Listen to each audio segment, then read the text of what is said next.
¿Alguien? Vamos, animaos.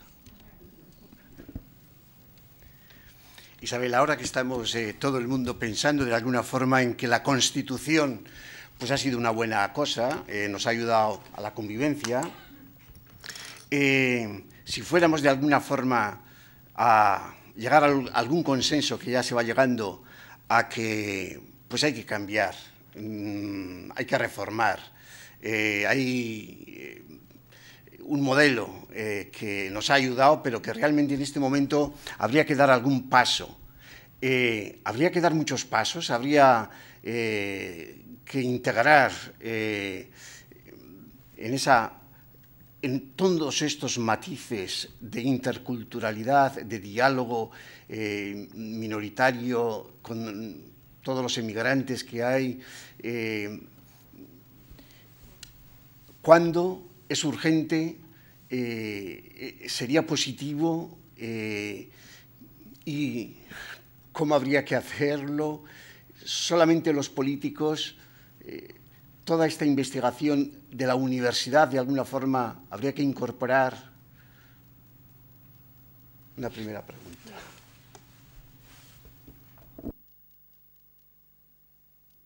Aquí, muy bien. Mira, la Constitución del 78 no tenía este escenario por delante, tenía otros escenarios. Pero desde luego, si no fuera por ella, no podríamos quizás en este momento estar discutiendo sobre estos temas. O sea, que ella nos dio la libertad también para poder discutir sobre estos temas. Pero claro, las cosas cambian, las generaciones cambian, y ya decían los padres fundadores de los Estados Unidos que cada generación tenía derecho a ratificar o a crear las normas bajo las cuales iban a regular su convivencia. Por lo tanto, las nuevas generaciones tienen derecho también, pero eso no quiere decir que neguemos nuestra herencia intelectual o nuestras herencias que nos han dejado otros. Yo creo que es un momento en el que, ante nuevos escenarios, ante nuevas situaciones, tenemos que discutir estas cuestiones e incorporarlas. Estos son nuevos derechos, tenemos que incorporarlos en aquello que rige nuestra convivencia. Y yo creo que a las nuevas generaciones están en un momento en el que esto puede iniciarse.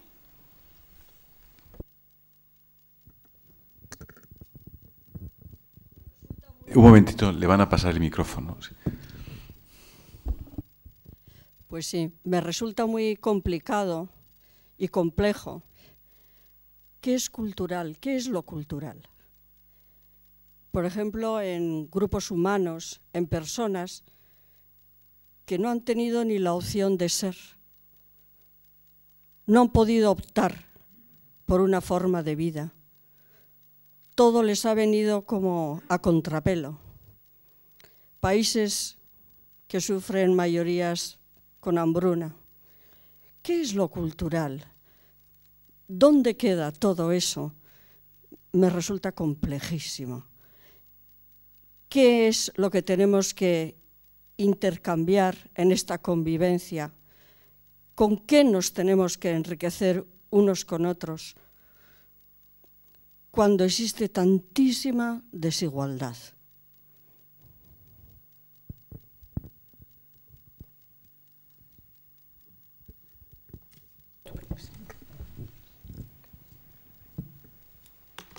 Vamos a ver. Hubo un debate hace unos 15 años más o menos entre los defensores de la justicia como igualdad, hablando de la desigualdad económica, y los defensores de la justicia del reconocimiento, hablando de temas de reconocimiento cultural. Esto ha cambiado. Ha venido otros y han dicho, no se tienen que contraponer, no hay un debate entre las condiciones de desigualdad económica y las condiciones de desigualdad en el reconocimiento cultural. Al contrario, tienen que caminar juntos. Es decir, para que haya reconocimiento del diferente, de la diversidad cultural, tienen que establecerse condiciones que resuelvan los problemas estructurales de desigualdad económica. Tiene que haber esas condiciones. ¿Para qué? podamos hablar, entonces sí, de igualdad de los diferentes o entre los diferentes.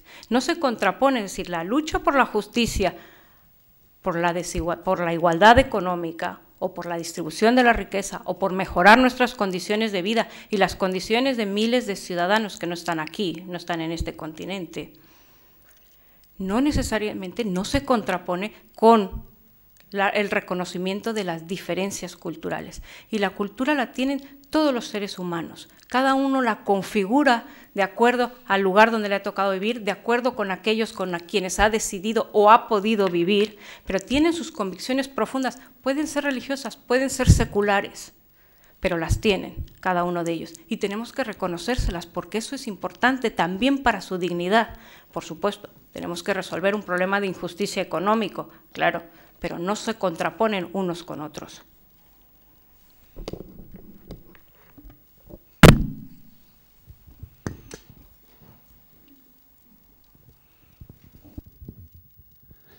Hola, buenas noches.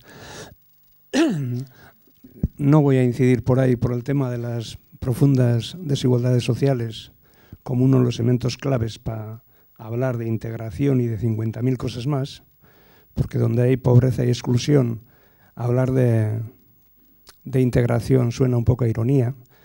Pero bueno, más allá de ese tema, a mí me parece que has hecho una intervención magnífica, en general, de criterios generales. A mí me gustaría aterrizar un poquito más en algunas cosas, para que no se difumine en conceptos tan generales que están muy bien, porque son la madre del cordero, pero luego hay que vestir ese santo. Por ejemplo, cuando hablas de la igualdad de derechos como un elemento importantísimo para conseguir la cohesión social y la libertad, como pueden ser los derechos ante la ley de extranjería. Si hay componentes claramente discriminatorios y que ponen dificultades, hay que señalar cuáles son, para que la ciudadanía las conozca. Cuando se habla de prestaciones sociales, de igualdad de derechos, los derechos políticos, por ejemplo, en el derecho al voto, hay elementos claramente discriminatorios hacia el inmigrante. Cuando se habla de prestaciones sociales, en el Estado español o en España ha habido una política más o menos aceptable, no se ha tratado a cara de perro, pero sí sigue habiendo elementos discriminatorios. En la sanidad ahí se han dado, ¿no?, con un sector fuera, otro sector dentro, ahora recula el amigo Mariano, no sé qué. En educación, bueno, habrá esto, pero bueno, digamos que más o menos en términos generales puede ser relativamente aceptable. Quiero decir que mientras todo ese tipo de cosas no se pongan encima de la mesa como elementos importantes en la igualdad de derechos que permita un trato en igualdad de condiciones, todo lo demás puede ser papel mojado. Y luego, otra cosita que quería señalar para terminar es por el otro lado. Has pegado una retahíla, dices, bueno, vivir los derechos de la ciudadanía desde la diversidad, entre diferentes. A mí me parece que efectivamente esa es la madre del cordero, que es una evidencia de la realidad y que además hay que tomarlo como un elemento positivo, aparte de que no hay retorno en ese tema. Pero sin embargo has dicho, pero no todo vale. Y efectivamente, porque si tú me dices que hay que meterse en las convicciones profundas del otro, del diferente, que a mí sí me parece fundamental para no tener prácticas absolutamente totalitarias, me parece fundamental, sí, sin embargo, creo que hay unos límites. Y claro, ¿quién pone el cascabel al gato? Ni se sabe. Pero sí hay algunas pistas. Los derechos humanos, las libertades, la igualdad entre los hombres y las mujeres. Hay componentes básicos que yo creo que ahí sí hay que ser bastante intransigentes, haciendo pedagogía, lo que quieras. Pero yo creo que sí hay unos mínimos, unas reglas de juego mínimo universales con las cuales hay que trabajar, con pedagogía, desde reconocimiento del diferente, etc. Pero sí hay. Y la sociedad occidental, con todas las carencias que tenemos, que son muchas, también ofrece virtualidades de las cuales el conjunto de la humanidad tiene mucho que aprender también.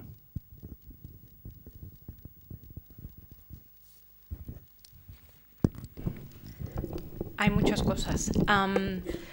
Cuando yo debato sobre estos temas en distintos foros, siempre sale a relucir el tema de la desigualdad económica. Entonces, yo siempre digo, bueno, no estoy hablando ahora de eso, que está vinculado, sí, podríamos haber dedicado una conferencia a la ciudadanía y a la desigualdad económica, que eso es importantísimo, eso hay que resolverlo, la distribución, el tema de la distribución. Pero eso no obsta para que tengamos este otro tema que también considero que es fundamental y que van de la mano. Sí, pero por supuesto hay que resolver, lo repito, cuestiones estructurales para poder tratar de resolver esto. No puede haber diálogo si yo no tengo las mínimas condiciones de salud, de alimentación, de vivienda. Por supuesto, para que haya diálogo entre los diferentes, tiene que estar resuelto esto. Por supuesto, nos movemos pues en un mundo de ideal, de construcción, de hacia dónde queremos ir, de cómo queremos que sea ese mundo en el futuro. Respecto a los límites, tema fundamental, esto ha generado un gran debate entre los teóricos y entre los científicos sociales. ¿Dónde están los límites? ¿Quién los pone? ¿Cómo se establecen? ¿Cómo llegamos a ellos? ¿Cómo evitamos que sean los grupos dominantes, culturalmente dominantes, los que establezcan estos límites? Eso es un tema muy complicado. Efectivamente, algunos plantean, usted lo ha dicho muy bien, que hay líneas infranqueables. Son la igualdad entre el hombre y la mujer, pero esto ha generado muchísima polémica. El tema del velo está ahí. El tema del velo está ahí, entre los que discuten si esto libera o no libera a las mujeres, etcétera.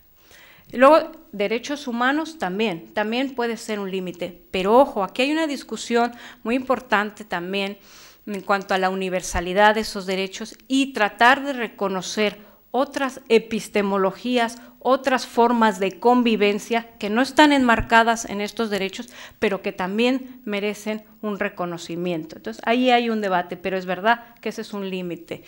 Los canadienses, que son los que nos llevan ventaja en toda esta discusión, que son siempre un modelo a seguir con todos sus problemas, porque tienen muchos también en este tema, ponen como límites estos dos.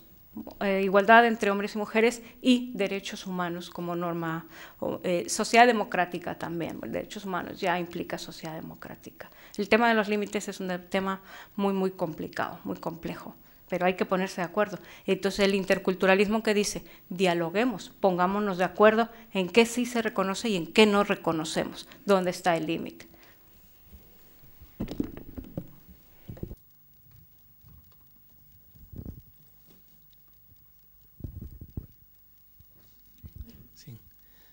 Sí, planteaba usted la importancia de la generosidad y del diálogo. Pero claro, hablamos muchas veces, estamos hablando casi para la integración del diferente. Pero es que si hacemos, y yo creo que es un poco paradójico, es que esas herramientas pueden ser también muy útiles para nuestra propia comunidad, porque posiblemente todos esos problemas que estamos viendo con el otro, con el diferente, cuántas veces tenemos unas tensiones centrífugas dentro de la propia comunidad en la que dificultan tanto el diálogo, y hablamos de la política donde se pone el acento no tanto en lo que nos une, sino en aquello que es diferente. Podemos hablar de los medios de comunicación en la que parece que hay que insistir más en lo que separa, y muchas veces también se subraya más el cuanto peor, mejor. Entonces, claro, en definitiva, es un poco paradójico, ¿no? Que ahora que estamos hablando aquí de integración del diferente, a veces nosotros mismos seamos diferentes entre la propia comunidad y sea tan difícil marcar líneas de trabajo conjunto, y máxime, yo creo que, aunque es un momento también de esperanza en el País Vasco, ahora que con la desaparición de la violencia y con la integración de todas las tendencias políticas en los parlamentos, se puede abrir una puerta de esperanza a que se pueda debatir y dialogar, y en definitiva parlamentar en las instancias políticas.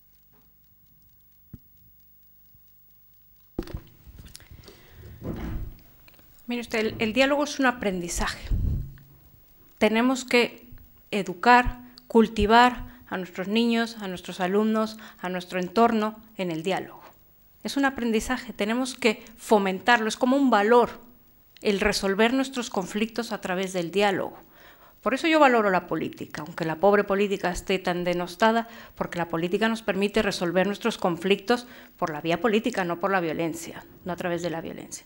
El diálogo también es un valor, es un aprendizaje, tenemos que fomentarlo, tenemos que aprender, tenemos que enseñar a nuestros niños a resolver sus diferencias dialogando, tratando de entender al otro. Pero es que esto es muy difícil, claro, porque la democracia es muy difícil. Aquí hay personas, yo veo por las edades, que han vivido en dos formas políticas distintas y saben de lo que estoy hablando. Construir la democracia es muy complicado. Requiere mucho esfuerzo, mucho dinero. La democracia requiere muchísimo dinero también, mucho dinero nuestro. Todos los procesos electorales, todas las consultas, todo eso es muy cara. Y requiere mucha generosidad por nuestra parte. No todo el mundo está dispuesto, pero tenemos que educar en esos valores. Tenemos que educar en el valor de la convivencia, del reconocimiento, del diálogo. Y esto no es utopía, pero requiere muchos esfuerzos. Yo creo que eso es importante. Eso nos da cohesión social. Reconocer, dialogar, encontrar consensos o aprender a vivir en el disenso. El conflicto es inherente a la vida política. No nos vamos a poner de acuerdo en todo, pero sí tenemos que establecer una serie de condiciones que nos permitan dialogar, aunque no nos pongamos de acuerdo, pero que podamos dialogar sobre cómo podemos avanzar, aunque no estemos todos de acuerdo en todo. En alguna cosa tendremos que ceder y en alguna otra cosa tendremos que no ceder. Tendremos que poner algún límite, pero tendremos que aprender a hacerlo. Y yo creo que podemos aprenderlo. Estoy segura que esta sociedad es muy distinta a lo que fue antes y podemos hacerlo. Había una pregunta antes, han levantado una mano ahí. Sí, ahí mismo atrás. Bueno, muchas gracias por la exposición, me ha gustado mucho. Yo cuando le oí hablar, pues pensaba, creo que estamos todos de acuerdo que la diversidad y la pluralidad es sumar.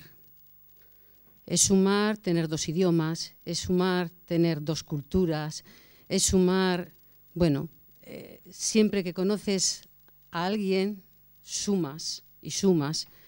Y en teoría y en la práctica es así, pero después el problema es la convivencia, el sumar los idiomas, el sumar la cultura, el sumar la diversidad de pensar diferente. Eso es lo que nos cuesta. Y estaba de acuerdo que la única solución es que nos tienen que enseñar, tenemos que aprender a escuchar y a dialogar.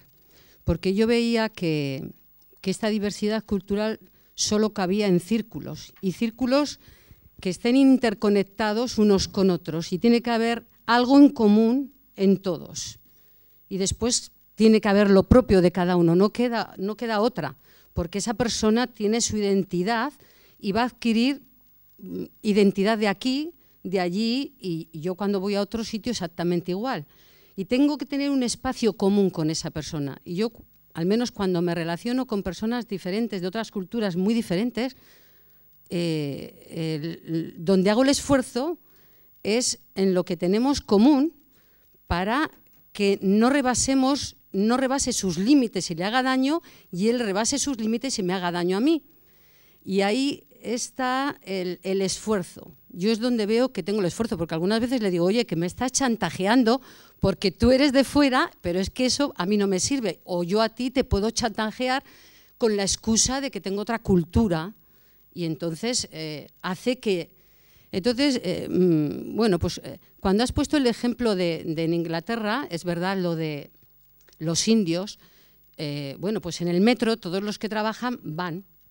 Y bueno, a mí me parece súper normal, pero cuando me has dicho que en una empresa donde existe un riesgo, ahí ya mi planteamiento, no sé si es mi planteamiento por mi profesión, digo, bueno, yo a esta persona le tendré que decir, si te pones tu turbante, tendrás que asumir que puedes tener un riesgo para tu integridad. Si lo asumes bajo tu responsabilidad, sí, pero si no, pues claro, estamos ya rozando los límites de qué es más importante. Igual para él lo importante es Bueno, vale, pero partir desde ese diálogo de que, bueno, pues para mí mi prioridad es esto, no mi seguridad, ¿no?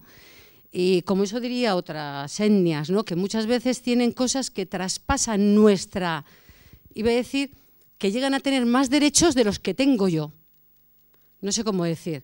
Pues, es que me vienen cosas a la mente, hechos reales, pero tampoco quiero sacarlos aquí. Pero la verdad es que es difícil, muy difícil. Es muy difícil, pero sí que es real que es un camino y no una meta.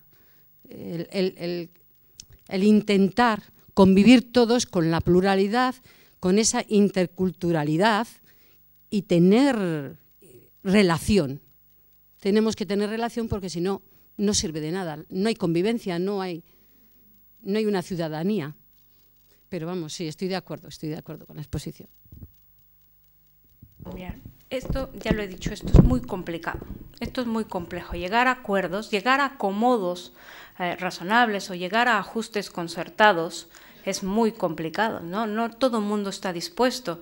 No todo el mundo tiene esa generosidad o piensa que por qué fulanito o menganito tiene que tener un derecho diferenciado o un tratamiento diferenciado al resto de las personas. Esto se da en el ámbito entre lo público y los ciudadanos, o entre los ciudadanos en sus vidas privadas. Es decir, puede ser que yo tengo una tienda, contrato a una persona, esa persona tiene una determinada religión y tiene que rezar 4 o 5 veces al día. Pues tengo que llegar a un acuerdo pues para que suspenda su trabajo en esos momentos en los que tiene que rezar, pero a lo mejor luego se queda más horas de trabajo, en fin, se llegan a acuerdos. Pero también el ente público, en hospitales, en el sector sanidad, en el sector, en la policía, estos son muchos casos.